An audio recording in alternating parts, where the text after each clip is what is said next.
Hello and welcome.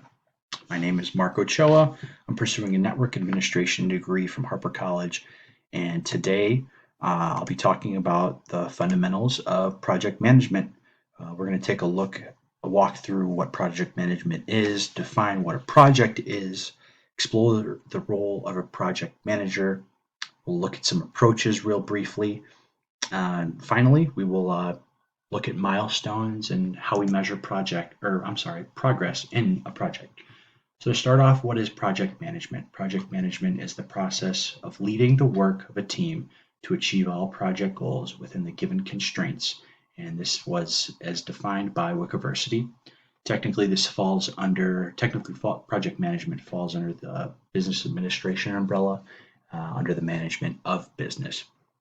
We're going to talk about constraints later on, but essentially the main objective of project management is to produce a complete project which complies with the client's objectives, and project management methods can be applied to any project and is often tailored to a specific type of product or service. What is a project? So a project is temporary, time constrained, and it's different than an operation. So a project is focuses on producing a unique service, product, or result, and a project also has a defined start and end. Think of developing a new vehicle design versus car manufacturing in general.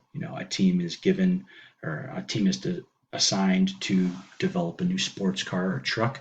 And then once that model is developed, the project's over and it moves on to become an operation, the car manufacturing, where it's mass produced. So an operation is ongoing, repetitive in nature, and has no defined start or end. So let's take a look at the role of a project manager. Our project manager is the leader of the project, and more importantly, they're responsible for the management of the team, people, and their specific individual abilities.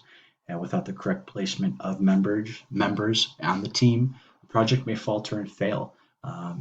If a person, with the wrong skill set is placed with the wrong task, that could lead to catastrophe for the project. Project manager needs to be adaptable and flexible. Project manager needs to be experienced and know what to do when situations arise. Project manager reports to the higher ups in chain of command. And probably most importantly, a project manager manages the constraints, which we'll talk about here shortly. More specifically, cost, time, quality, and scope. Those are called the big three. I know there's four, but quality and scope are usually wrapped up together. So constraints. What is a constraint? Project constraints are limiting factors for your project that can impact quality, delivery, and overall project success. So like I said, the three primary constraints are time, scope, and budget. Time would be like the hours needed to accomplish tasks. Scope or requirements by either the client or team members, and cost is physical dollars or capital needed for it. There are secondary constraints to consider. They might be to optimize the allocation of necessary inputs, basically resource management, and apply them to meet predefined objectives. Let's move on to stakeholders. Stakeholder is an individual, group, or organization who may be affected or to perceive itself to be affected by a decision, activity, or outcome of a project. So this refers to someone who is affected by the project, basically entities that have interest in the project, inside or outside of the organization. The little graphic on the right breaks it down pretty easily to internal and external stakeholders, if you want to take a look at that. Examples of project stakeholders could be the lead, the project customer, testers, more directly related to me, a student, and possibly the professor. There is also stakeholder analysis, which we will not be diving into today. There's a broad spectrum of stakeholder management concepts that are out there, but like I said, we will not be covering those today. So let's take a quick look at approaches to project management. There are many. The four key aspects that are aligned with contextual dynamics affecting These approaches are referred to as the 4 Ps: plan, process, people, and power. Um, there are lots of them. Some of these focus more on the project rather than the product, and vice versa. So they might focus on the product rather than the project. What do I mean by that? So one of them is the benefits realization, where it focuses on, you know, what the actual project can deliver rather than the actual product itself, if that makes sense. So think of it as a company who's developing um, a payroll system. Instead of just the program being delivered, they might implement a certain dollar amount or percentage that the software saves them in the long run, rather than just the project or just the application itself, if that makes sense.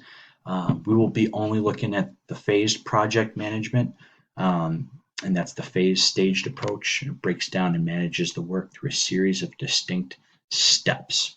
You can pause the video if you'd like to take a look at these. Some of it all depends on the field and the type of product required by the stakeholders. Um, there's lots of them out there. So like I said, let's take a look at the phased approach to project management. Traditionally, depending on what project management methodology is being used, this includes a number of elements, 4 to 5 management process groups, and a control system. So regardless of the methodology, the same basic project management processes or stages of development will be used. They might be called different things, but they implement the same concepts. So first we have the initiating phase. In this phase, we're determining the nature and scope of the project, objectives of the project that need to be accomplished. Typically, a work breakdown structure is kind of created. Different tasks and deliverables that need to be accomplished, and then tentative milestones are put in place, which we'll talk about later. Moving on to the planning stage. This is the second stage in the phased approach. After the initiation stage, the project is planned to an appropriate level of detail. The main purpose is to plan time, cost, and resources adequately to estimate the work needed and effectively manage risk during project execution. So basically, we're getting ready for the next phase, which is execution, production, determine methodology, finalize scope, estimate cost, time, and risk planning. Execution and production, this is where the brunt of the activity is going on. You must know what are the planned terms that need to be executed. This is implementation of the plan. This is where a lot of the action happens and where we start to get the output of deliverables, where tasks start getting accomplished and the project starts forming a type of mold. Quality assurance monitoring. This is measuring the ongoing project. We're monitoring variables, costs, effort, scope against performance. Think about it as where we are versus where we should be. Project manager is critical in this role. And finally, we have the completion or the closing phase. This is basically the end of the project, the home stretch. In the business world, this typically is contract closure and project closure. Clients determine if goals have been met, objectives have been met, and they act accordingly. Finally, we are going to look at some milestones. They're a great way to track project growth. Milestones are tools used in project management to mark specific points along a project timeline. These points may signal anchors.